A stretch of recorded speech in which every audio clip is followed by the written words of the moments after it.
level.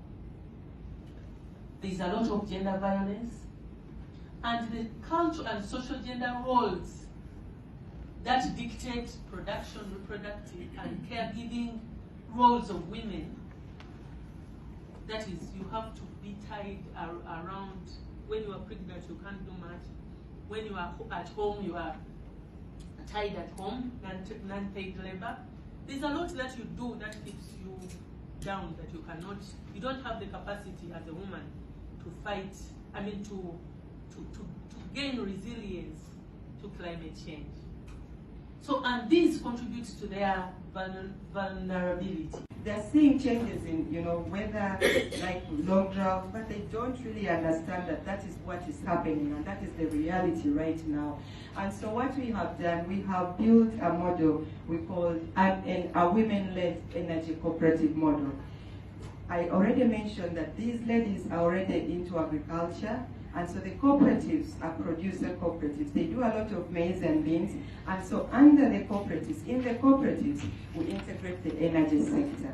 And so we take the women through a lot of sensitization around different technologies. And one of the technologies that we are implementing, I should tell you that some of these women, they are late, but they are mentors. They have been trained in the technology, in the different technologies. For example, I think these ladies are trying to make energy saving stoves.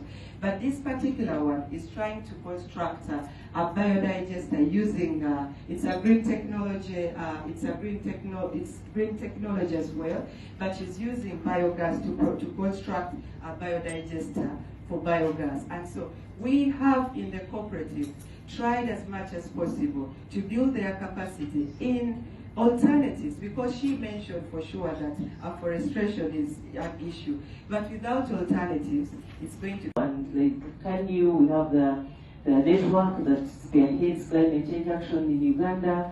It has membership, but I don't know if ARU is one of them. But what we need is a coordination mechanism, so that at the civil society organizations, you are coordinated, and also at the national level, we are coordinated. Certainly, as a Ministry of Gender, it has gender focal points in all the ministries, agencies, and departments.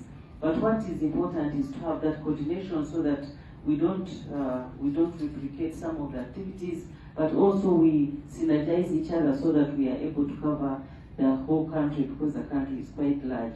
So I think that is also a gap that I can see, and which can be worked on, but I'm sure that we'll work on it. In action, like Action for Rural Women Empowerment, a women-based organization that strengthens women's leadership to collectively break the chains of poverty, patriarchy, and all forms of gender discrimination. ARUWE, which is ARUWE, which has divided this here. Okay, builds community resilience to the negative effects of climate change through empowering women and girls and promoting their rights.